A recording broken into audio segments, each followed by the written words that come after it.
जय हिंद बच्चों, Pioneer study centre के यूट्यूब चैनल पर आपका बहुत बहुत स्वागत है। आज हम लोग इंटीग्रेशन के लिए अपनी सेकंड वीडियो बना रहे हैं। इस वीडियो पे हम लोग सब्स्टिट्यूशन मेथड को समझेंगे विस्तार से।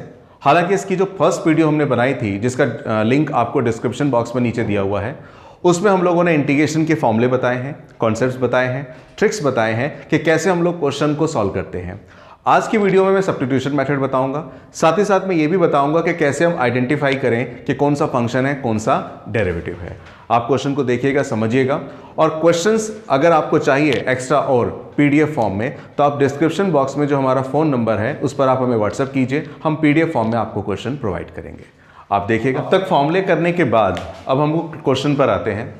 इंटीग्रेशन में क्वेश्चन करने के लिए एक बात समझिएगा कि टोटल हमारे इंटीग्रेशन करने के लिए या किसी भी फंक्शन का इंटीग्रल करने के लिए टोटल 3 मेथड होते हैं। 3 मेथड से इंटीग्रेशन होता है। जो पहला मेथड है बॉस, उसका नाम है बाय सब्स्टिट्यूशन। इंटीग्रेशन करने के लिए जो पहला मेथड यूज होता है उसका नाम है सब्स्टिट्यूशन मेथड। यानी कि हम लोग किसी फंक्शन का इंटीग्रेशन कर सकते हैं पहले सब्स्टिट्यूशन मेथड से।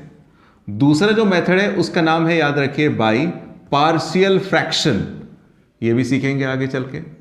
और तीसरा जो मेथड है उसका नाम है, याद रखिए, बाय पार्ट। ये टोटल 3 मेथड हमारे लगेंगे। सबसे पहला जो मेथड अभी हम लोग शुरुआत करेंगे, पहले उसके क्वेश्चन करेंगे क्विकली। सब्स्टिट्यूशन मेथड के बारे में जरा सुनिएगा। जब मैं सब्स्टिट्यूशन मेथड के बारे में बताऊंगा तो बड़े ही ध्यान से चीजें समझना, क्योंकि सब्स्टिट्यूशन मेथड वैसा मेथड है जिसका यूज पार्शियल फ्रैक्शन में भी होगा और बाय पार्ट में भी होगा। सबसे पहला जो मेथड हम लोग सीखेंगे वो सीखेंगे सब्स्टिट्यूशन मेथड। क्या होता है सब्स्टिट्यूशन मेथड, जरा समझिएगा। अब आपको क्वेश्चन में इंटीग्रल के अंदर इस मेथड में बता दूं, एक फंक्शन भी दिखाई देगा और मल्टीप्लाई में उसका डेरिवेटिव भी दिखाई देगा। क्वेश्चन में आपको फंक्शन भी दिखाई देगा और उसके साथ साथ उसका डेरिवेटिव भी दिखाई देगा। फंक्शन मींस fx और डेरिवेटिव मतलब f'(x). फंक्शन होगा एक, डेरिवेटिव होगा दूसरा।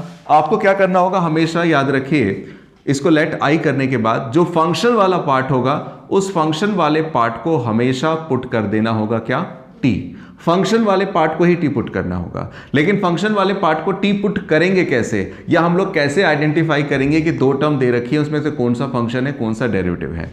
तो याद रखिएगा, उसी के बारे में मुझे बताना है। क्वेश्चन करते समय पुट करके बताऊंगा। सबसे पहले है tricks to identify fx means function. आपका क्वेश्चन आएगा और क्वेश्चन में आप कैसे आइडेंटिफाई करेंगे कि कौन सा फंक्शन है, कौन सा डेरिवेटिव है, तो उसके लिए कुछ ट्रिक्स है, जरा समझिएगा। पहला ट्रिक तो यह है बॉस कि जितने भी इनवर्स वाली टर्म होती है, इनवर्स वाली टर्म वो हमेशा फंक्शन होती है। इनवर्स वाली जैसे साइन इनवर्स आ गया, कॉज इनवर्स आ गया, टेन इनवर्स आ गया। इनवर्स वाले याद रखिएगा हमेशा हमेशा हमेशा क्या होता है, फंक्शन होता है, पहले नंबर पे। दूसरे नंबर पे जितने भी लॉगरिथमिक टर्म होंगी, जैसे log x हो गया, log x² हो गया, log वाली जितने भी टर्म होंगी, याद रखिए वो भी हमेशा क्या होगी, फंक्शन होगी। इनवर्स वाला हमेशा फंक्शन होगा 100%, 100%। log वाला भी जो होगा हमेशा क्या होगा, फंक्शन होगा, हमेशा याद रखिएगा। तीसरे नंबर पे कुछ ट्रिक्स और, जरा वो क्या है जरा समझिएगा। आपको क्वेश्चन में 2 टर्म दे रखी है मल्टीप्लाई में। ज्यादातर, अब ये तो 100% है, लेकिन ये 100% नहीं, लेकिन 100% से कम भी नहीं है, मोर देन 99% है। आधा 1% कहीं पर हो जाए, लेकिन 100% ये चलेगा आपका। तीसरे नंबर पे सुनिएगा, आपको 2 टर्म दे रखी होगी मल्टीप्लाई में। एक का साइज थोड़ा बड़ा होगा फंक्शन का, और एक दूसरी टर्म जो दे रखी होगी उसका साइज छोटा होगा। जिसका साइज बड़ा हो, जिसका साइज बड़ा हो, जिसका साइज बड़ा हो, याद रखिए वो आपके लिए क्या होता है, फंक्शन। जिसका साइज बड़ा होगा वो फंक्शन होगा। इसके अलावा चौथे नंबर पे याद रखिएगा, एक टर्म ये दे रखी है ब्रैकेट में, एक टर्म दे रखी है ये, जिसके ऊपर पावर होगी ना, याद रखिए वो आपका फंक्शन होगा। ये कुछ ट्रिक्स बताई जा रही है जो ज्यादातर क्वेश्चनों में आती है। जिसके ऊपर पावर होगी वो याद रखिए फंक्शन होगा, और जो बिना पावर वाला होगा उसका डेरिवेटिव होगा। 4th point. 5th पॉइंट देखिएगा, इसके बाद एक न्यूमरेटर होगा, एक डिनोमिनेटर होगा। ज्यादातर पाया जाता है कि फंक्शन वाला पार्ट डिनोमिनेटर में होता है, ज्यादातर, हमेशा नहीं। फंक्शन वाला पार्ट ज्यादातर किस में होता है, डिनोमिनेटर में। और सबसे खास चीज ये है जो मैं बोलने जा रहा हूं, किसी भी सिचुएशन में याद रखिएगा f'(x) यानी कि डेरिवेटिव कभी भी डिनोमिनेटर में नहीं हो सकता। Never being in denominator. कभी भी याद रखिए डेरिवेटिव डिनोमिनेटर में नहीं होगा। ये सारी चीजें तो खास हैं ही, लेकिन सबसे खास चीज ये है कि डेरिवेटिव कभी भी डिवाइड में नहीं होगा, हमेशा याद रखिए साथ में ऊपर मल्टीप्लाई में होगा। ये सबसे जबरदस्त ट्रिक है इस तरह की सिचुएशन में सॉल्व करने के लिए, तो ये बात याद रखिए। अब इसके बाद हम लोग क्वेश्चन करेंगे। मैं सारे के सारे प्रीवियस ईयर के क्वेश्चन उठाऊंगा यहाँ पे। जो सबसे पहला क्वेश्चन है वर्ब मार्कर में, sin square x minus cos square x upon में sin x cos x, all India 2017 में आया था क्वेश्चन। इसको देखिए कैसे सॉल्व करेंगे। जब भी किसी क्वेश्चन में आपको sin x cos x ऊपर दिखाई दे और sin x cos x नीचे भी दिखाई दे, sin x cos x ऊपर दिखाई दे, sin x cos x नीचे भी दिखाई दे, ऊपर आपको दिखाई दे रहा है प्लस माइनस में और नीचे दिखाई दे मल्टीप्लाई में, उस सिचुएशन में सबसे पहले आप क्या कीजिए सेपरेट का मतलब इसे आई मानते हुए सेपरेट कर लीजिए। मतलब sin स्क्वायर x के अपॉन में sin x cos x dx अलग, और यहाँ पे फिर cos स्क्वायर x के अपॉन में sin x cos x dx अलग। सेपरेट कर देते हैं। सेपरेट करने का मतलब sin स्क्वायर के अपॉन में sin x cos x अलग और cos स्क्वायर के अपॉन में sin x cos x अलग, दोनों को सेपरेट किया मैंने। सेपरेट करने के बाद आप पाएंगे कि कुछ टर्म्स आपस में क्या होगी, कैंसिल आउट हो जाएंगे। कैंसिल आउट होने का मतलब साइन से साइन कैंसिल हो गया और यहाँ पे cos से हो गया कैंसिल cos। तो यहाँ पे क्या बचेगा, साइन अपॉन में cos बचेगा जो कि क्या होता है tan x dx, और यहाँ पे cos अपॉन में साइन बचेगा जो कि क्या होता है cot x dx। अब यहाँ पे जरा समझिएगा, आपको मैंने थोड़ी देर पहले जो फॉर्मूले बताए हैं, tan x का इंटीग्रेशन क्या होता है log sec x, और cot x का इंटीग्रल क्या होता है log sin x प्लस में c। अब एक बात समझिएगा, log m minus log n, इसको क्या लिख सकते हैं log sec x अपॉन में sin x प्लस में c। ये आपका आंसर आ जाएगा पहले क्वेश्चन का। हम लोग कर रहे हैं प्रीवियस ईयर के क्वेश्चन। प्रीवियस ईयर के क्वेश्चनों में सबसे पहले अब दो क्वेश्चन मैं और ले रहा हूं। पहला क्वेश्चन है आपको इंटीग्रल करना है 2 अपॉन में 1 प्लस cos 2x। 2 अपॉन में 1 प्लस cos 2x, ये क्वेश्चन 2012 में आया हुआ है। और दूसरा क्वेश्चन है 2 माइनस 3 sin x अपॉन में cos स्क्वायर x, ये आया था याद रखिए 2011 में। तो करते कैसे जरा समझिएगा। सबसे पहले यहाँ पर 1 प्लस cos 2x दिखाई दे रहा है, इस क्वेश्चन को सॉल्व करना है तो 1 प्लस cos 2x पर बॉस सुपर फॉर्मूला लगा दीजिए। सुपर फॉर्मूला मतलब याद रखिए कि अगर किसी क्वेश्चन में लिखा हो 1 प्लस cos x, तो 1 प्लस cos x को हम लिखते हैं 2 cos स्क्वायर x बाई 2, और 1 माइनस cos x दिखाई दे तो इसके लिए लिखते हैं हम लोग 2 sin स्क्वायर x बाई 2। तो यहां पर जो एंगल होता है x, उसका हाफ हो जाता है, दैट इज x बाई 2। तो यहां पे मैं क्या करूंगा 1 प्लस cos 2x का फॉर्मूला क्या होता है, 1 प्लस cos 2x का फॉर्मूला इसके बेस पे बनाऊंगा तो क्या होगा 2 cos स्क्वायर x dx हो जाएगा। इसके बाद 2 से 2 कैंसिल होगा, क्या बचेगा 1 अपॉन में cos स्क्वायर x dx, और 1 अपॉन में cos स्क्वायर क्या होता है बच्चों sec स्क्वायर x dx, और फॉर्मूला बताया गया था sec स्क्वायर x का इंटीग्रल क्या होता है sec स्क्वायर x का इंटीग्रल tan x प्लस का c। ये आपका क्या आ जाएगा आंसर। इस क्वेश्चन में जरा देखते हैं इस क्वेश्चन में क्या होगा। इस क्वेश्चन में दे रखा है 2 माइनस 3 sin x अपॉन में cos स्क्वायर x। इस सवाल को सॉल्व करने के लिए सबसे बेहतर ये रहेगा कि आप इसमें कर दें सेपरेशन, यानी कि दोनों को सेपरेट कर दें। सेपरेट करके ये इजीली सॉल्वेबल होगा। इजी कैसे जरा देखिएगा। अगर मैं इसको लिख दूं 2 अपॉन में cos स्क्वायर x dx अलग, और यहां पे 3 sin x के अपॉन में cos स्क्वायर x dx अलग कर दूं, तो देखिएगा जरा 2 बाहर ले लेंगे, क्या बचेगा 1 अपॉन में cos स्क्वायर, और 1 अपॉन में cos स्क्वायर ऊपर जाके क्या बन जाएगा sec square, that is sec square dx। यहां पर 3 बाहर ले लीजिए, अंदर क्या बचेगा sin x, और ये जो cos स्क्वायर x है इसको मैं क्या लिख सकता हूं cos x 2 बार लिख सकता हूं dx। इसके बाद क्या आएगा 2 sec स्क्वायर x, तो मैं यहां पे 2 एज इट इज रहने देता हूं। sec स्क्वायर x का इंटीग्रेशन क्या आएगा tan x माइनस 3। देखिएगा sin x अपॉन में cos x क्या होता है tan x, और 1 अपॉन में cos x क्या आएगा sec x dx। तो यहां पे 2 tan x as it is 3। sec x tan x का integral, sec x tan x का इंटीग्रल बताया गया था क्या होता है sec x और प्लस का c, ये इसका आंसर होगा। 2011 का क्वेश्चन है, 2012 का क्वेश्चन है, और भी मैं क्वेश्चन ले रहा हूं। ये मैंने दोबारा से 2 क्वेश्चन लिखे हैं। ये क्वेश्चन आया था 2017 में, और ये क्वेश्चन आया था याद रखिए ऑल इंडिया 2017 में।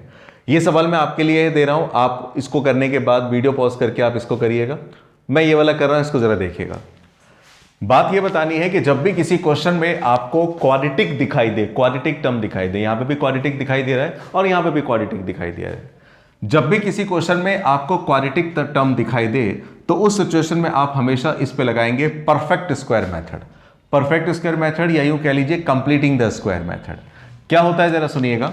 इस मेथड में जैसे मैं इस क्वेश्चन को सॉल्व कर रहा हूं तो इस मेथड में सबसे पहले तो एक काम ये करना है कि एक्स स्क्वायर वाली टर्म ना हमेशा सिंगल कोएफिशिएंट होनी चाहिए, एक्स स्क्वायर वाली टर्म हमेशा सिंगल कोएफिशिएंट होनी चाहिए और एक्स स्क्वायर वाली टर्म हमेशा प्लस में होनी चाहिए। यहाँ पे एक्स स्क्वायर माइनस में है तो इसे प्लस बनाइए, उसके लिए पहले इसमें से माइनस कॉमन ले लीजिए। माइनस का एक्स स्क्वायर प्लस का एक्स स्क्वायर, माइनस का 8x प्लस का 8x और प्लस का 5 माइनस का 5 हो जाएगा। तो पहले स्टेप पे एक्स स्क्वायर को प्लस बनाना था, मैंने प्लस बनाया माइनस कॉमन लेके। अगले स्टेप पर क्या करना है, अगले स्टेप पर आपको देखना है क्वेश्चन में एक्स का कोएफिशिएंट क्या है, that is coefficient of x. आपको देखना है एक्स का कोएफिशिएंट क्या है। जैसे इस क्वेश्चन में मेरे एक्स का कोएफिशिएंट क्या है 8। अच्छा, अगले स्टेप पे क्या करना है, जो एक्स का कोएफिशिएंट है उसे 1/2 से मल्टीप्लाई कर देना है, मींस हाफ कर देना है। 1/2 से मल्टीप्लाई करेंगे तो क्या आएगा 4। कोएफिशिएंट ऑफ एक्स लेना है, उसको 1/2 से मल्टीप्लाई करना है, 4 आ गया, और जो आ गया है फिर उसका स्क्वायर कर देना है। स्क्वायर करके एक नंबर मिला होगा, इस नंबर को हम की नंबर बोलेंगे, ये खास नंबर है, ये यही सवाल को सॉल्व कराएगा। 4 का स्क्वायर किया तो आ गया 16। आपको क्या करना है अगले स्टेप पे जरा वो समझ लीजिए। माइनस तो बाहर है ही, ये है x square plus 8x minus का 5। इस पूरे में 16 को प्लस और 16 को क्या कर दीजिए माइनस। जो ये नंबर मिला इसी नंबर को अपने को प्लस करना है और इसी नंबर को माइनस करना है। इसके बाद 1 में x लिखेंगे। x लिखने के बाद ब्रैकेट में x के कोएफिशिएंट को 1/2 से मल्टीप्लाई करके क्या नंबर मिला था आपको 4, उस 4 को लिख देंगे बच्चों प्लस डाल करके और उसका बना देंगे होल स्क्वायर। जैसे आपने यहां पर x + 4 का होल स्क्वायर लिखा, ऐसा करके याद रखिए दोनों की दोनों x वाली टर्म x² + 8x और जो आपने जस्ट प्लस करी है वो, ये तीनों टर्म याद रखिए इस ब्रैकेट में समा जाएंगी, इस ब्रैकेट में चली जाएंगी।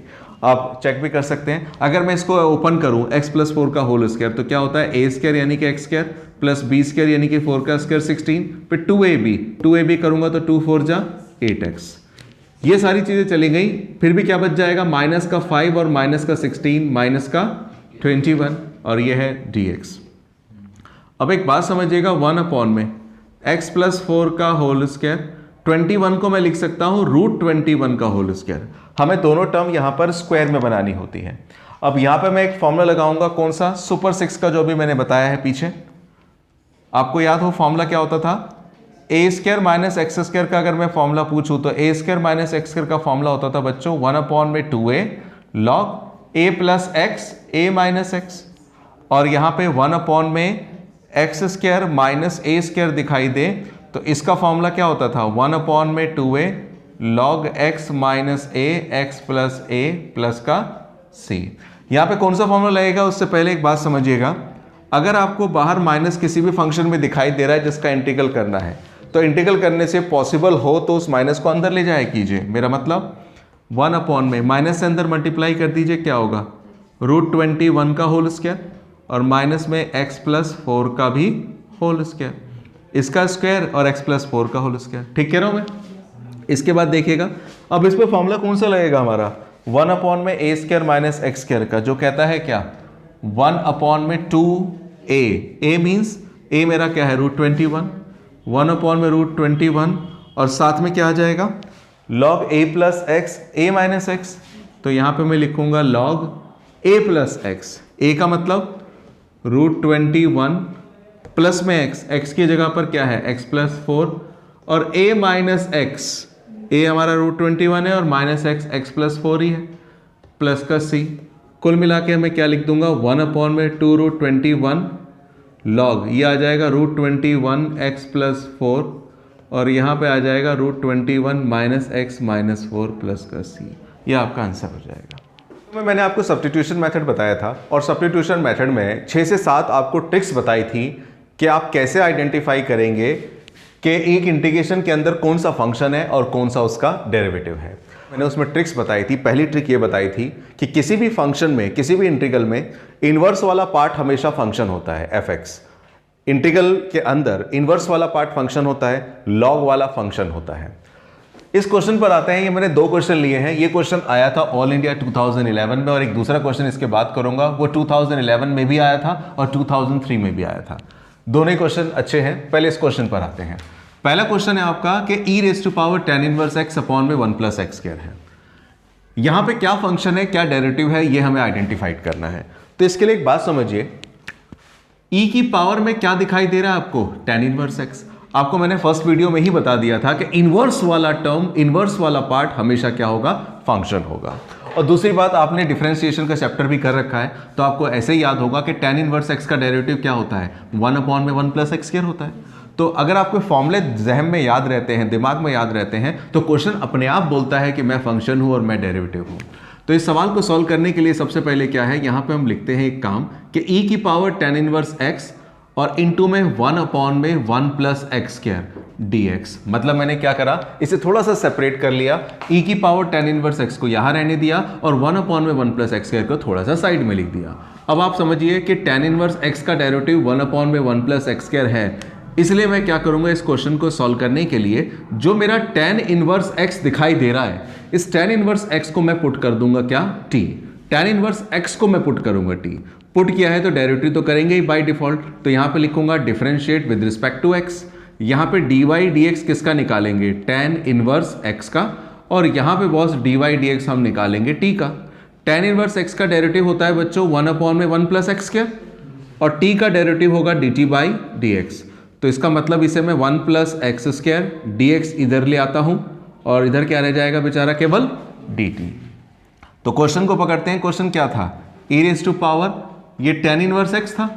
tan 1x को मैं क्या नाम दे चुका हूं, t, और 1 अपॉन में 1 + x² dx। 1 अपॉन में 1 + x² dx किसके इक्वल है, dt के। तो यानी कि कुल मिला के ये बन गया e की पावर t dt। हम लोग पीछे जानते हैं कि e की पावर x का इंटीग्रल e की पावर x होता है।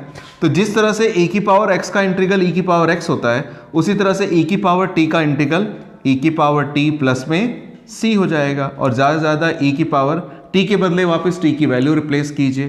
t की वैल्यू क्या है, tan 1x और प्लस में c। ये आपका हो जाएगा इस पहले क्वेश्चन का आंसर। ये हुआ हमारा पहला पार्ट।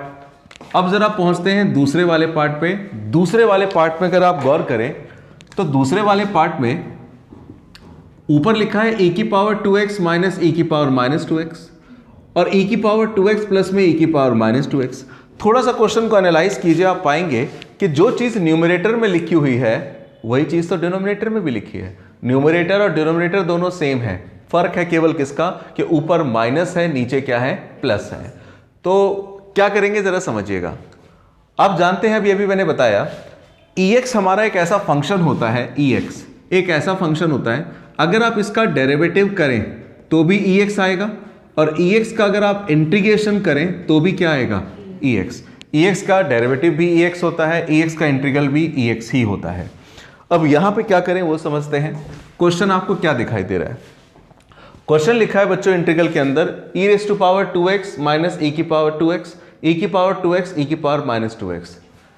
अगर मैं e की पावर 2x का डेरिवेटिव करूं तो e की पावर 2x का डेरिवेटिव क्या आएगा, अगर मैं e की पावर 2x का केवल डेरिवेटिव करूं तो जैसे e की पावर x का डेरिवेटिव e की पावर x होता है, उसी तरह से e की पावर 2x का डेरिवेटिव क्या होगा, e की पावर 2x और फिर पावर 2x का डेरिवेटिव 2 भी आएगा। देखिए मैं क्या बता रहा हूं, ये जो लिखा हुआ है इसमें एक काम करते हैं। काम ये कि मैं 1 अपॉन में e की पावर 2x e की पावर -2x और इनटू में e की पावर 2x e की पावर -2x, पहले मैंने इन दोनों को अलग अलग करके लिख दिया, इसको अलग और न्यूमरेटर को मल्टीप्लाई में अलग। मुझे पहचान करना है कि कौन फंक्शन है, कौन सा डेरिवेटिव है।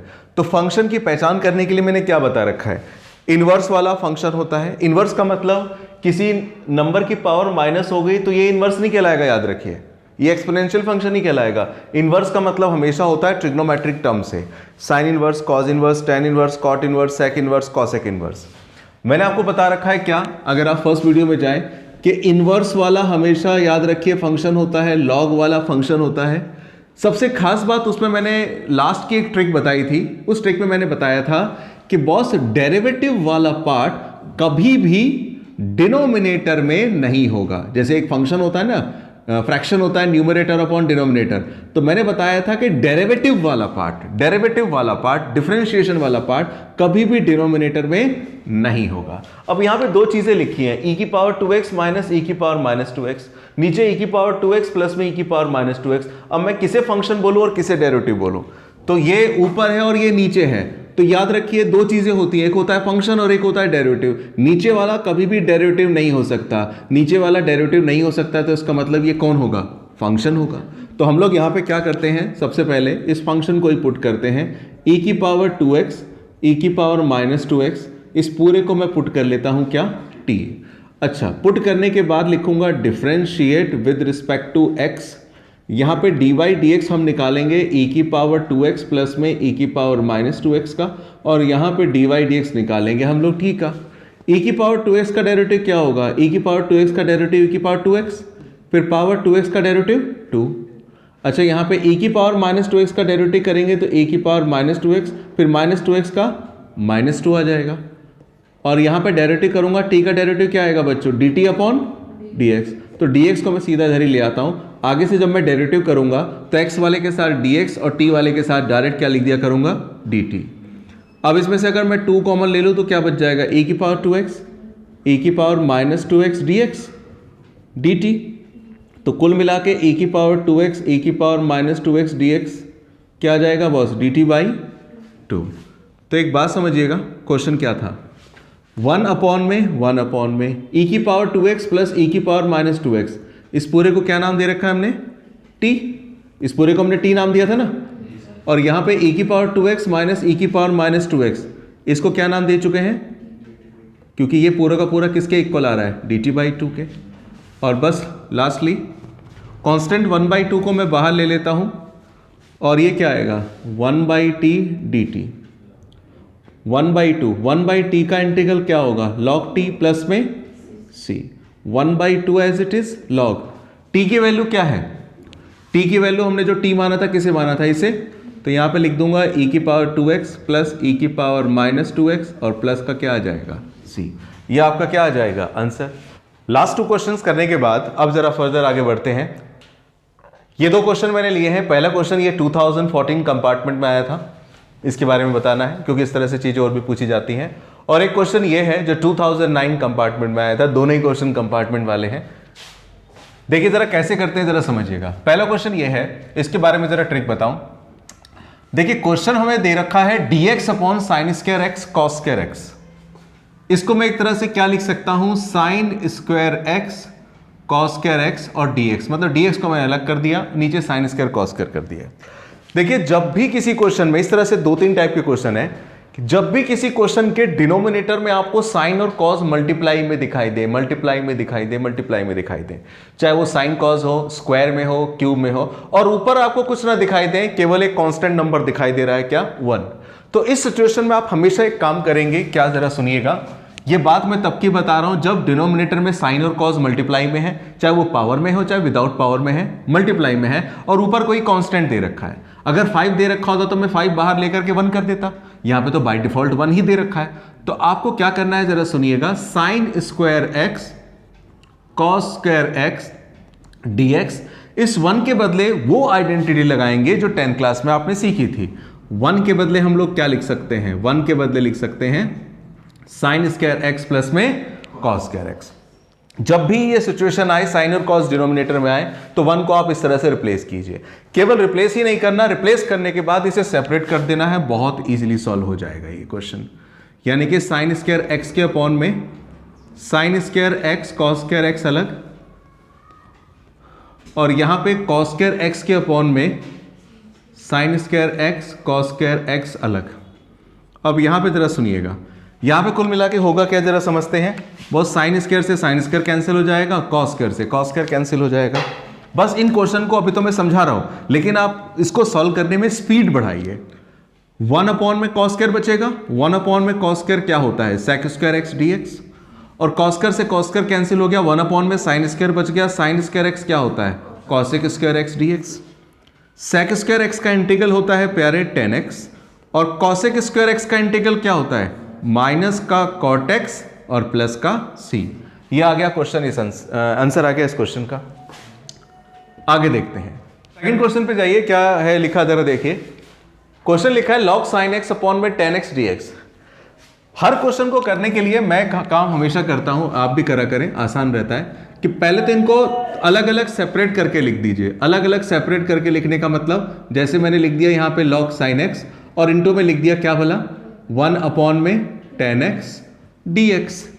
पहले मैंने इसको लिख दिया log sin x को अलग रख दिया और 1 अपॉन में tan x dx को अलग रख दिया। अब मुझे पहचान करनी है कि इसमें से कौन सा फंक्शन है, कौन सा डेरिवेटिव है। तो ये तो बहुत सिंपल हो गया, जो 2009 में आया था क्वेश्चन ये। मैंने आपको बताया था कि इनवर्स वाली जितनी भी टर्म होगी वो 100% फंक्शन होगी, लॉग वाली जो टर्म होगी वो भी हमेशा फंक्शन होगी। यहां पर इनवर्स तो नहीं है लेकिन लॉग दिखाई दे रहा है, तो लॉग वाली टर्म हमेशा फंक्शन होगी। लॉग वाली टर्म हमेशा फंक्शन होने का मतलब मैं यहां पे log sin x को पुट कर दूंगा। अच्छा, पुट करने से पहले एक काम मैं और कर लेता हूं, यो क्या कि यह है log sin x ऐसी रहने दीजिए। ये 1 अपॉन में tan x जो दिखाई दे रहा है, 1 अपॉन में tan x को मैं क्या कर सकता हूं, cot x dx लिख सकता हूं क्या?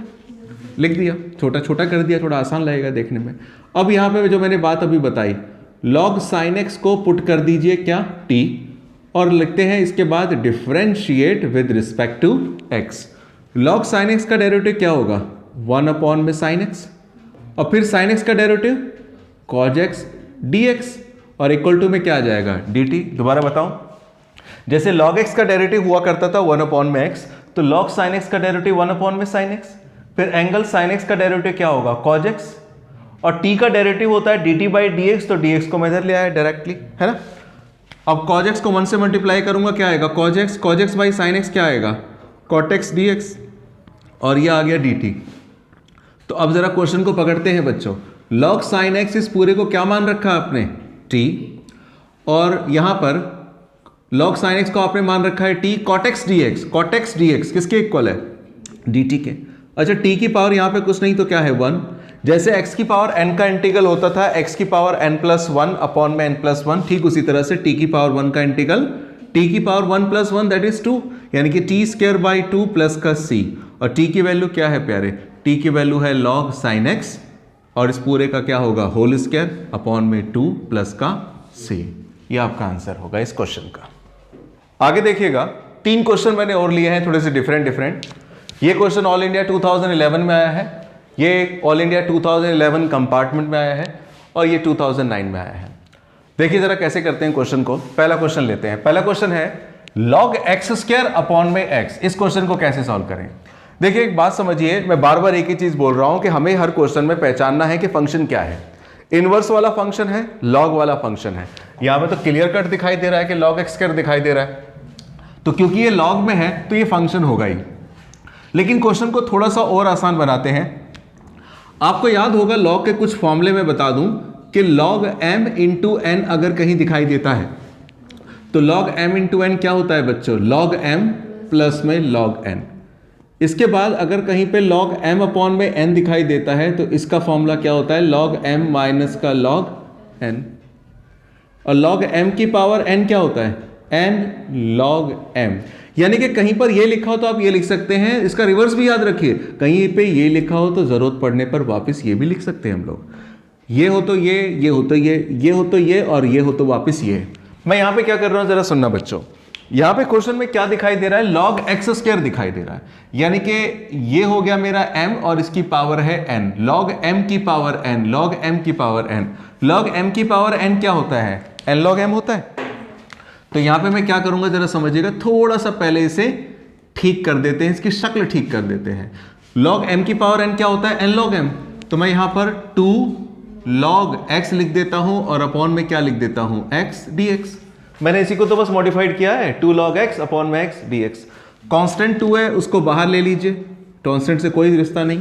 यहां पे क्या बच रहा है log x अपॉन x, तो जैसे मैंने पीछे करा है log x को अलग और इंटू में 1 अपॉन x को अलग और dx। यानी कि मैं हमेशा फंक्शंस को अलग अलग कर देता हूं, अलग अलग एक साथ है उन्हें अलग कर दिया। log वाला हमेशा फंक्शन होता है तो इसलिए मैं log x को पुट कर देता हूं क्या t। इसके बाद डिफरेंशिएट करूंगा विद रिस्पेक्ट टू x, तो log x का डेरिवेटिव 1 अपॉन x dx और t का डेरिवेटिव dt। तो कुल मिला के क्या बात बनेगी, log x को हमने क्या मान रखा है t, और 1 अपॉन में x dx, 1 अपॉन में x dx क्या आ गया dt। बच्चों टी की पावर 1 का integral T square by 2 plus का सी, 2 से 2 कैंसिल हो गया, क्या बच गया खाली टी स्क्वायर प्लस सी। और टी का मतलब क्या है, बिल्कुल टी का मतलब है log x और उसका क्या है होल स्क्वायर प्लस का सी। ये हुआ क्वेश्चन, इसको आंसर है इस क्वेश्चन का। अगला क्वेश्चन देखते हैं, second question. 1 minus sign x upon में कॉस स्क्वायर एक्स दिखाई दे रहा है, इसमें क्या करें। इसको करने के दो तरीके हैं, मैं दोनों तरीकों से आपको बताता हूं। देखिए पहला तरीका क्या है, जरा समझिएगा इसी क्वेश्चन को सॉल्व करने का। पहला तरीका है इसमें आप सेपरेट कर दीजिए। सेपरेट करने का मतलब 1 अपॉन में कॉस स्क्वायर एक्स डीएक्स अलग और यहां पर साइन एक्स अपॉन में कॉस स्क्वायर एक्स डीएक्स अलग। दो तरीके होंगे, मैं दोनों तरीके बताऊंगा, देखिएगा। 1 अपॉन में कॉस स्क्वायर एक्स अलग और साइन एक्स के अपॉन में कॉस स्क्वायर एक्स अलग। अच्छा आप जानते हैं 1 अपॉन में कॉस स्क्वायर को हम क्या लिख सकते हैं, सेक स्क्वायर एक्स डीएक्स।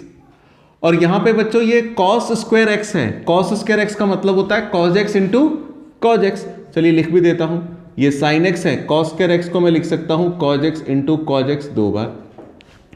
यहां पर यह आ गया sec square x dx. Sine x upon में कॉस एक्स क्या होता है टेन एक्स, यहां पे लिख दिया मैंने टेन एक्स। और 1 अपॉन में कॉस, 1 अपॉन में cos sec x dx. Sec square x का इंटीग्रल क्या होता है टेन एक्स और सेक एक्स टेन एक्स का इंटीग्रल वापस क्या आ जाएगा सेक एक्स प्लस का सी। यह आपका आ गया इस क्वेश्चन का आंसर। थर्ड क्वेश्चन देखिएगा जरा। क्वेश्चन है एक्स स्क्वायर अपॉन में 1 प्लस एक्स क्यूब। एक बात देखिए, इसको मैं सबसे पहले 1 अपॉन में 1 प्लस एक्स क्यूब और इनटू में एक्स स्क्वायर डीएक्स लिख सकता हूं। ये 2009 में आया था क्वेश्चन। अब एक बात समझिएगा, 2009 में आया था तो ये मत सोचिएगा कि बहुत पुराना क्वेश्चन है अब नहीं आएगा। आप अगर 10 ईयर्स उठा के देखेंगे तो आप पाएंगे कोई क्वेश्चन 2003 में आया था, 2003 में आया था, पता लगा वो 2017 में दोबारा आ गया। तो मैथ्स है, मैथ्स पुरानी नहीं होती, हर दिन नहीं होती है, याद रखिए। क्वेश्चन को मैं लिख सकता हूं 1 अपॉन में 1 प्लस एक्स क्यूब और एक्स स्क्वायर को मैंने थोड़ा अलग कर लिया। मुझे पहचानना है इसमें कि कौन फंक्शन है, कौन सा डेरिवेटिव है, तो आपको पता चल रहा होगा। मैंने बता रखा है कि जो डिनोमिनेटर में होता है, डिनोमिनेटर वाला कभी भी डेरिवेटिव नहीं हो सकता। ये डेरिवेटिव हो ही नहीं सकता। इसका मतलब दो ही चीज होती है, एक फंक्शन होता है, एक डेरिवेटिव होता है। ये डेरिवेटिव नहीं हो सकता, इसका मतलब फिर बाय डिफॉल्ट क्या होगा, ये फंक्शन ही होगा। और एक्स क्यूब का डेरिवेटिव क्या होता है 3x स्क्वायर। तो यहां पे मैं क्या लिखता हूं, पुट 1 प्लस एक्स क्यूब को पुट कर देता हूं t। यहां पे लिखूंगा differentiate with respect to x। 1 का डेरिवेटिव होगा 0, एक्स क्यूब का डेरिवेटिव 3x स्क्वायर dx और t का डेरिवेटिव dt। तो कुल मिला के एक्स स्क्वायर dx क्या आएगा dt बाई 3। तो यहां पर देखिएगा 1 अपॉन में 1 प्लस एक्स क्यूब किसके इक्वल है t के, और x square dx dt by बाहर ले लेता हूं 3। अच्छा 1 अपॉन में 3 तो एज इट इज 1 अपॉन में t क्या होगा log t प्लस का c। log t की वैल्यू क्या है, t की वैल्यू आपने मान रखी है 1 प्लस एक्स क्यूब प्लस का c। ये आपका आंसर होगा इस क्वेश्चन का। इस वीडियो में हमने सब्स्टिट्यूशन मेथड के बेसिक क्वेश्चन करे, बहुत सारे क्वेश्चन करे जो प्रीवियस ईयर से हमने लिए थे। उम्मीद करता हूं आपको समझ में आया होगा। पीडीएफ फॉर्म में मैं आपको क्वेश्चंस और भी प्रोवाइड करूंगा, आप मुझे व्हाट्सएप करिए, नंबर आपको डिस्क्रिप्शन बॉक्स में है। इसके बाद जो हमारी नेक्स्ट वीडियो बनेगी वो इससे भी ज़्यादा खास होगी, क्योंकि उस पर हम लोग सब्स्टिट्यूशन मेथड के स्पेशल क्वेश्चन करेंगे और उस टाइप में से क्वेश्चन 100% आपके एग्जाम में आएगा। इस वीडियो को देखने के बाद आप नेक्स्ट वीडियो को जरूर देखिए, उसका लिंक भी आपको डिस्क्रिप्शन बॉक्स में दिया गया है। उस वीडियो को कवर करने के बाद एक अच्छा टाइप का क्वेश्चन आप एग्जाम में रिकवर कर सकते हैं। Thank you very much.